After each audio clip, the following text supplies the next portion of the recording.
Hi guys, the Tories and their friends in the media have turned their sights to ambulance staff, believing they can paint them as the enemy and help win over the public to their side.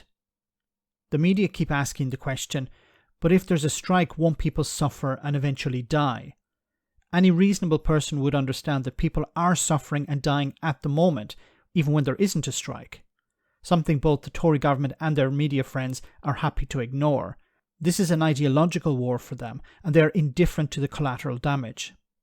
But there needs to be a fight back, and Shadow Health Secretary Wes Streeting fought back with the story of what the ambulance staff are actually doing. Have a listen.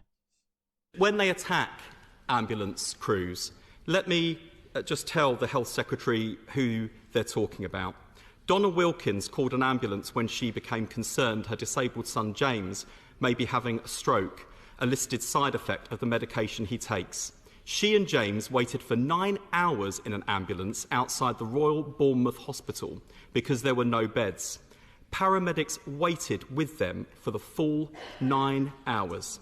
They chatted with James, they loaded his favourite TV shows on their phone for him to watch, they ran into the hospital to bring Donna tea and soft food for James who has problems swallowing, which they spoon-fed to him.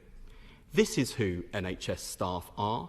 This is who ambulance crews are. These are the very staff that they would have sacked with the legislation they're bringing forward next week. And as my right honourable friend said, what brass neck from this government to talk about minimum standards on strike days when this government can't deliver basic minimum standards on any other day of the year? Well said, well said.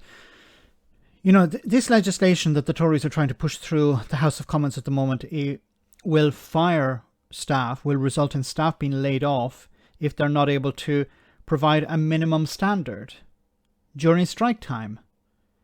They'll be fined or laid off, or both. And you just heard a story here of an ambulance crew going well beyond the call of duty. They could have easily left the patient at the hospital and said, that's your problem now. It's not our job to look after the patient. It's the hospital's job, but they didn't. They prioritized the patient. They're at breaking point. That's why they're going on strike. They can't feed their families, they can't heat their homes, but they also are seeing patients in a terrible situation. And they want to do something about it. People don't join the ambulance crew, the ambulance service for the money. It's a calling. It's a vocation. But that has to be respected by government. Government need to fund it correctly. And what's happening at the moment instead is the running down of the NHS. They continually talk about record funding. Where is that money going? It's going into the pockets of private companies. I've covered this a number of times on the channel. The private sector is eating away at the budget of the NHS trusts and the NHS in general. So when the politicians talk about record funding, where is that money going? And of course, their goal is to privatize all of it.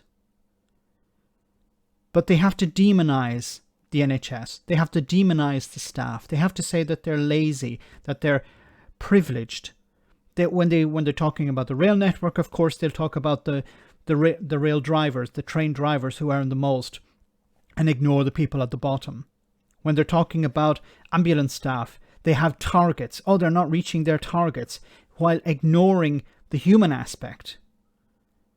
I would imagine, according to Steve Barclay's requirements for minimum standards, the staff who looked after this patient in this example would have been probably fired because they didn't reach the standard.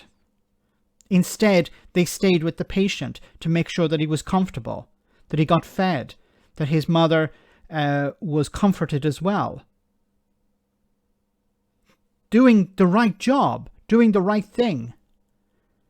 It's absolutely disgraceful, and you have a government who's in an ideological battle with the trade unions. They want to crush the unions, and they want to privatize the NHS, and they're willing to do whatever it takes in order to achieve that.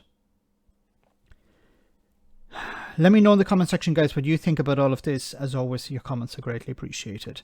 Thanks a lot.